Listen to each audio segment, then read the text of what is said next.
नमस्कार, आप देख रहे हैं राज्यसभा टीवी। आपके साथ मैं हूं अंकिता। सबसे पहले एक नजर डालेंगे इस वक्त की हेडलाइंस पर।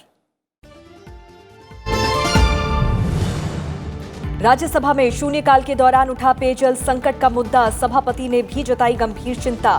प्राथमिकता के आधार पर जल संकट पर अल्पकालिक चर्चा किए जाने को लेकर जताई सहमति। राष्ट्रपति के अभिभाषण पर धन्यवाद प्रस्ताव पर राज्यसभा में भोजनावकाश के बाद शुरू होगी चर्चा।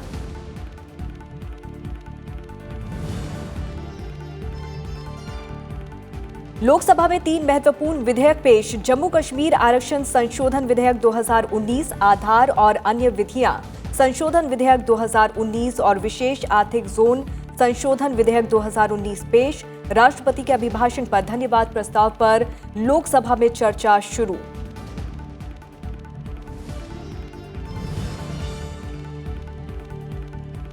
बिहार में दिमागी बुखार से बच्चों की मौत मामले में सुप्रीम कोर्ट में सुनवाई। बुखार की रोकथाम और इलाज के उपायों को लेकर केंद्र और राज्य सरकार से 7 दिन के भीतर मांगा जवाब। दिमागी बुखार से बिहार में अब तक 152 बच्चों की हो चुकी है मौत।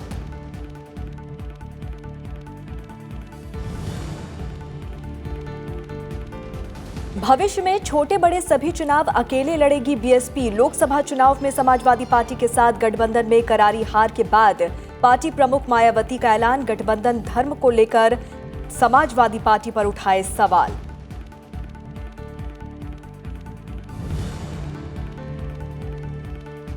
क्रिकेट विश्व कप में आज बांग्लादेश की अफगानिस्तान से भिड़ंत। साउथहैम्पटन में दोनों टीमें होंगी आमने सामने।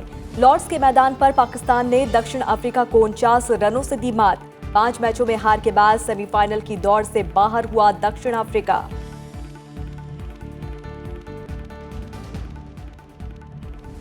राज्यसभा में आज शून्यकाल और प्रश्नकाल की कार्यवाही सुचारू तरीके से चली।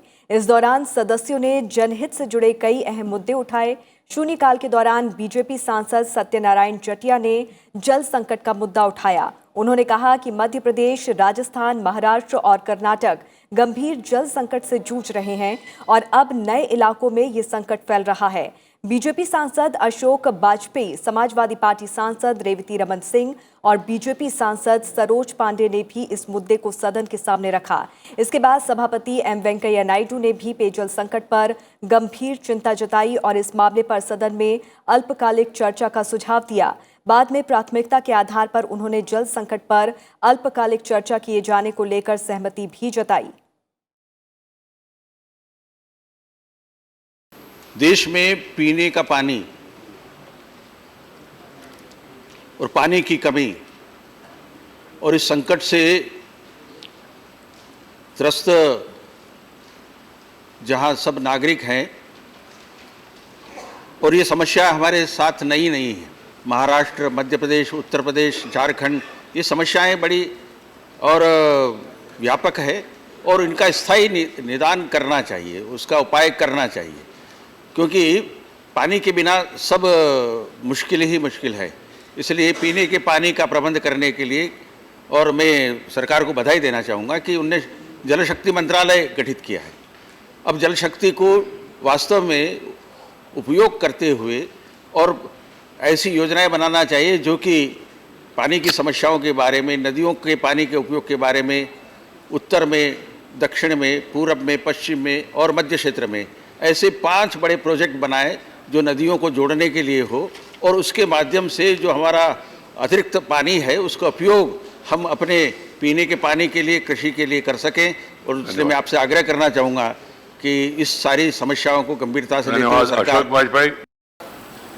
आज पूरे देश में पानी का संकट इतना गंभीर हो गया है कि आने वाले दिनों में भूगर्भ वैज्ञानिकों का कहना है कि कई शहरों में पानी का स्रोत भूतल सूख जाएगा, पानी रहेगा ही नहीं।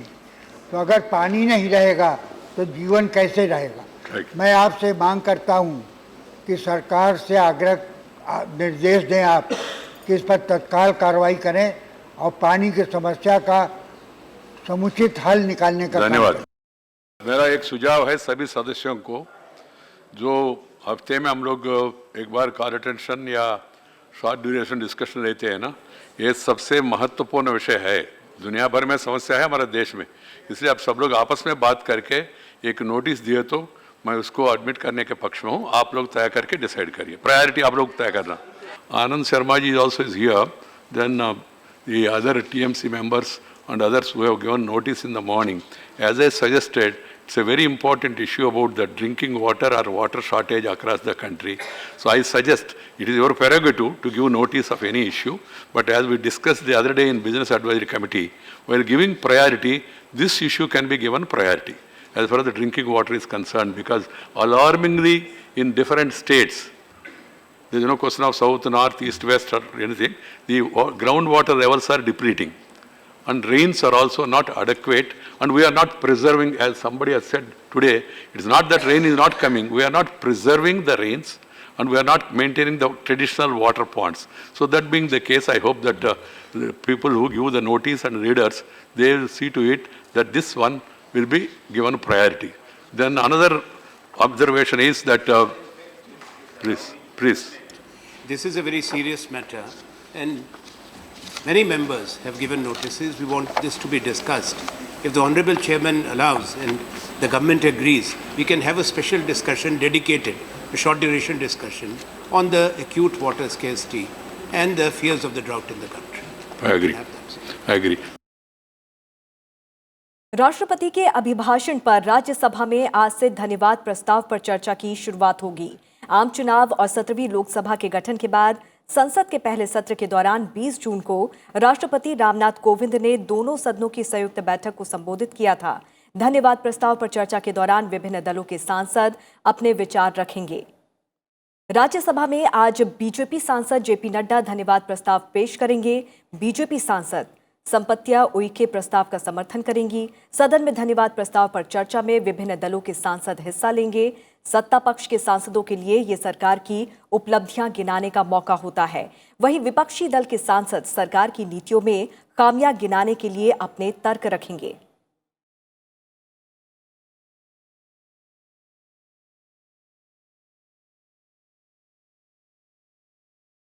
और संसदीय मामलों के संपादक अरविंद सिंह जी इस वक्त हमारे साथ जुड़ रहे हैं। सीधे रुख करते हैं अरविंद सिंह जी का।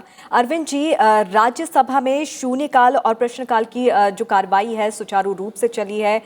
कई मुद्दे अहम तौर पर यहां पर सदस्यों के द्वारा उठाए गए, जिसमें जल संकट का मुद्दा भी जोर शोर से उठाया गया। तो वहीं और क्या कुछ खास आज रहा है? बिल्कुल, आपने ठीक कहा अंकिता। देखिए, अभी बहुत ही स्मूथ तरीके से जो है हाउस चल रहा, और सभापति जी ने जो अपील की थी हाउस के शुरू के समय में, और उन्होंने जो आखिरी जो उनका जनता के नाम जो है एक रिपोर्ट जारी की थी, जो है जो 248वां सत्र का समापन था उसके दौरान, वो उसका सारा असर जो है वो लग रहा है हाउस पर दिख रहा है, और बहुत ही बेहतर तरीके से। और अभी आज आपने देखा होगा कि जो जल संकट है जो कि देश के लगभग हर हिस्से में है, उसको लेकर के खुद सभापति जी ने कहा कि जो है वो इसके लिए किसी भी चर्चा को तैयार हैं। उसमें अपोजिशन की डिमांड ये थी कि इस पर जो है शॉर्ट ड्यूरेशन डिस्कशन हो। तो कुल मिलाकर के एक बेहतर माहौल है, और राष्ट्रपति का अभिभाषण जो कि अब सेकेंड पार्ट में जो है शुरू हो जाएगा, और जेपी नड्डा की ओर से जो है ये शुरू किया जाएगा, जो है इस पर चर्चा शुरू होगी। संपत्तिया उइके जो कि राज्यसभा में सांसद हैं, वो खुद जो है इसको मतलब सेकंड करेंगी। तो ये उम्मीद है कि इसको बीएससी ने 12 घंटे के लिए समय दिया हुआ है इसको। इसके अलावा जो दूसरा काम है कि जम्मू कश्मीर में जो है राष्ट्रपति शासन की अवधि बढ़ाने के लिए भी जो है वो करीब उसके लिए 3 घंटे का समय दिया गया है। तो मुझे लग रहा है कि जो विधायी कामकाज भी हैं, मैं आपको बताना चाहूँगा कि इस समय आमतौर पर जो राज्यसभा अपर हाउस है उसमें 2 बिल ऐसे हैं जो कि स्टैंडिंग कमेटी के पास पेंडिंग हैं, वो इसी सत्र में लाए जा सकते हैं। उसके अलावा सरकार जो है 40 ऐसे बिल हैं जिनमें से 10 तो ऐसे हैं जो ऑलरेडी जिनमें ऑर्डिनेंस को रिप्लेस करना है। तो ये 40 बिल जो है आने वाले हैं, और सभापति जी ने बिलों का मामला जो पहले दिन जो उठाया था, तो वो सारे बिल जो कि लोकसभा में पहले पारित होकर और तमाम प्रक्रियाओं से गुजर के आ चुके थे, वो उन बिलों का भविष्य भी इस सत्र के दौरान, हालांकि बहुत जो है सीमित समय है जिसको कहिए, और उसमें विधायी काम भी है, वित्तीय कामकाज है, और काफ़ी कुछ चीज़ें हैं, चर्चा भी है कई मुद्दों पर। तो लेकिन लगता है कि ये काफ़ी स्मूथ तरीके से चलेगा, और बहुत सारे जो विधायी काम जो कि पिछले 5 सालों तक लंबित थे, बहुत सारे ऐसे विधेयक हैं जो कि मोटर व्हीकल एक्ट से लेकर के और कंज्यूमर प्रोटेक्शन के बिल, जो कि हर नागरिक से जुड़ा हुआ है, वो सारे विधेयक पास हो पाएंगे। अंततः ऐसा बिल्कुल लगता बिल्कुल है। अरविंद जी, आप नजर बना के रखिए। बहुत बहुत शुक्रिया इस तमाम बातचीत के लिए। लोकसभा में आज केंद्रीय कानून मंत्री रविशंकर प्रसाद ने आधार और अन्य विधियां संशोधन विधेयक 2019 लोकसभा में पेश किया। साथ ही आधार और अन्य विधियां संशोधन अध्यादेश 2019 के जरिए इस मामले में तुरंत कानून बनाए जाने की वजहों को दर्शाने वाला विवरण भी पेश किया। इस संशोधन के बाद किसी अन्य कानून की बाध्यता नहीं होने पर व्यक्ति को अपनी पहचान साबित करने के लिए आधार देने के लिए बाध्य नहीं किया जा सकेगा।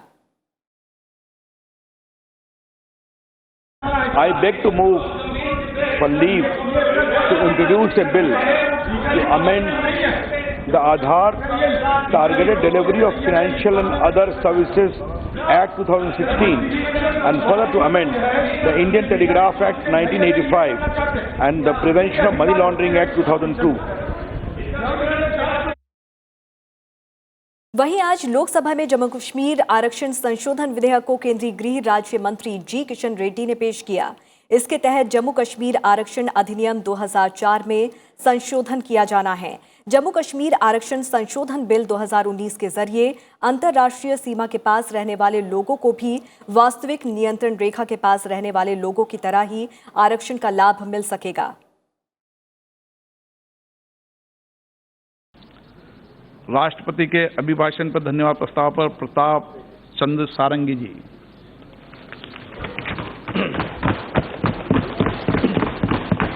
Honorable Speaker, sir, I rise to move that an address be presented to the Honorable President in the following terms.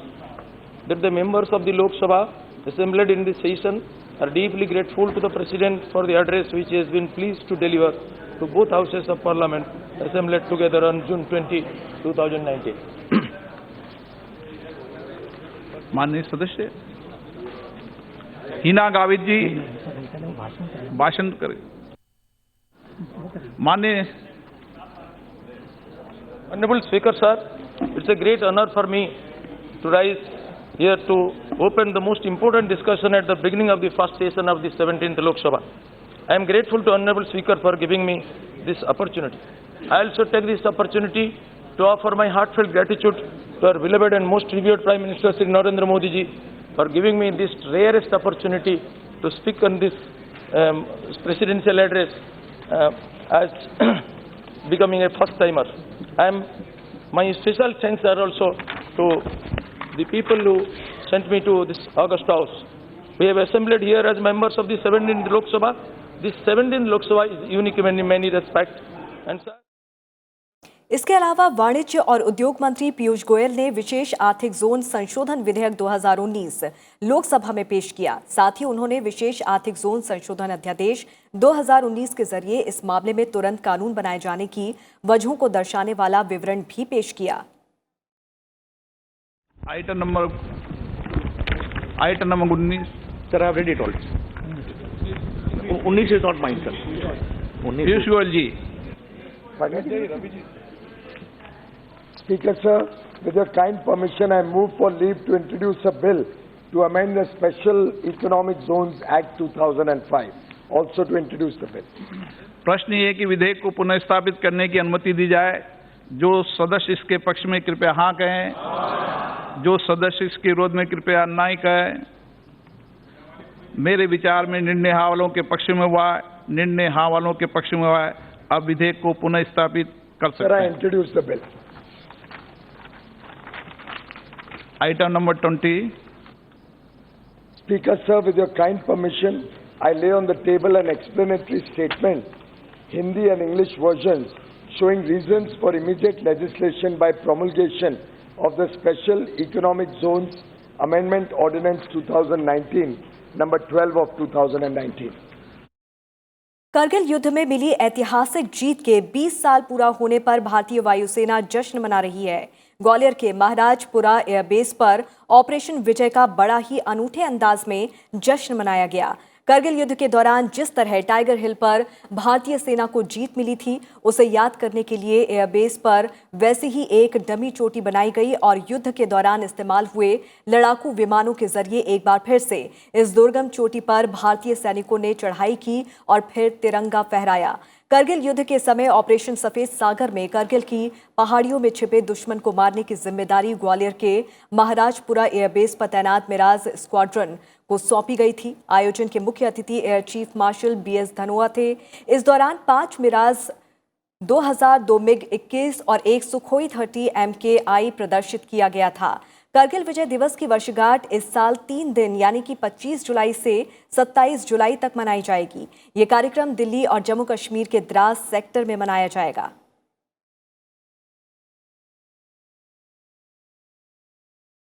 I am very, very proud of the fact that both my CNCs were flying in the formation today. I think it has happened, I have to go back and check, for the first time in the history of the Air Force. So this was a 6-star formation with 2 CNCs, both qualified on type, who have flown together. As you are aware, in Bathinda, me and the CNC Western Air Command flew together in the missing man formation. And again in Sarsawa, not only the CNC of Western Air Command, me, even the GOC of 14 Corps, who himself commanded the battalion in Kargil conflict, also flew in the helicopter formation that we flew out there. So the leadership has, most important, maintained its flying category and currency and has carried out the mission. That makes me very, very proud. Rajasthan के बाड़मेर जिले में एक धार्मिक कार्यक्रम के दौरान एक पंडाल के गिर जाने से 14 लोगों की मौत हो गई और 50 लोग घायल हो गए। आपको बता दें कि तेज आंधी और बारिश के कारण पंडाल गिर गया। प्रशासन ने बताया कि हादसे के समय वहां पर बड़ी संख्या में लोग मौजूद थे। 40 से ज्यादा घायलों का उपचार बालोतरा के सरकारी अस्पताल में चल रहा है, तो वहीं 10 लोगों को इलाज के लिए जोधपुर मेडिकल कॉलेज भेजा गया है। मुख्यमंत्री अशोक गहलोत ने हादसे की जांच के आदेश दे दिए हैं और मृतकों के परिजनों को 5-5 लाख रुपए और घायलों को 2-2 लाख रुपए की सहायता राशि देने की घोषणा की है। वहीं राजस्थान के मुख्यमंत्री अशोक गहलोत और केंद्रीय कृषि राज्य मंत्री कैलाश चौधरी ने इलाके का दौरा किया और पीड़ितों के परिजनों से मुलाकात की। हादसे पर राष्ट्रपति, उपराष्ट्रपति और प्रधानमंत्री ने दुख जताया है। राष्ट्रपति ने कहा है कि राजस्थान के बाड़मेर में पंडाल गिरने की घटना के बारे में जानकर दुख हुआ। मृतकों के परिजनों के प्रति मेरी शोक संवेदना है।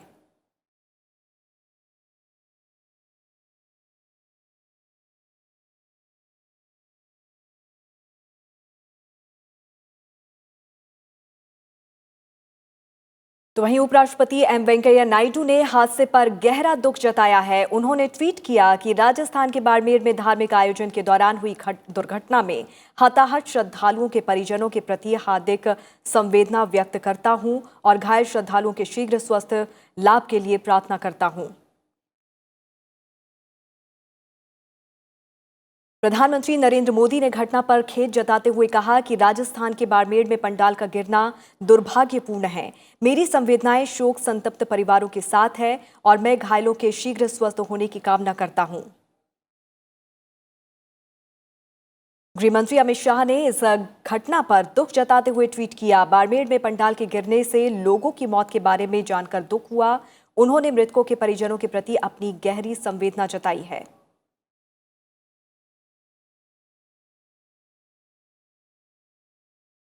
सुप्रीम कोर्ट ने इंसेफेलाइटिस सिंड्रोम पर दाखिल जनहित याचिका पर आज सुनवाई की। अदालत ने केंद्र, बिहार और उत्तर प्रदेश सरकार से 7 दिनों में हलफनामा दाखिल करने के लिए कहा है। बिहार में दिमागी बुखार से मौतों का सिलसिला थमने का नाम नहीं ले रहा है।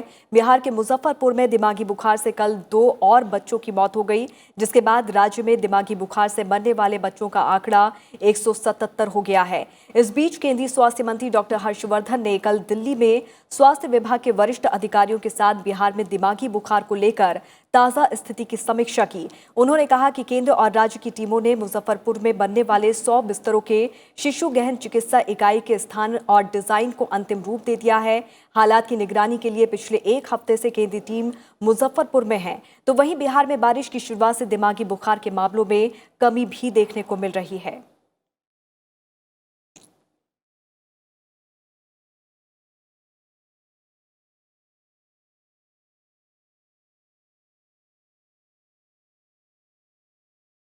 बीएसपी अध्यक्ष मायावती ने कहा कि बीएसपी आगे होने वाले सभी छोटे बड़े चुनाव अकेले अपने बूते पर ही लड़ेगी। मायावती ने ये बात ट्वीट करके कही। मायावती ने ट्वीट कर कहा कि ये जग जाहिर है कि सपा के साथ सभी पुराने गिले शिकवे को भुलाने के साथ साथ सन 2012 से 17 में सपा सरकार के बीएसपी और दलित विरोधी फैसलों, प्रमोशन में आरक्षण विरुद्ध कार्यों एवं बिगड़ी कानून व्यवस्था आदि को दरकिनार करके देश और जनहित में सपा के साथ गठबंधन धर्म को पूरी तरह से निभाया। परंतु लोकसभा आम चुनाव के बाद सपा का व्यवहार बीएसपी को ये सोचने पर मजबूर करता है कि क्या ऐसा करके बीजेपी को आगे हरा पाना संभव होगा, जो संभव नहीं है। अतः पार्टी व मूवमेंट के हित में अब बीएसपी आगे होने वाले सभी छोटे बड़े चुनाव अकेले अपने बूते पर ही लड़ेगी।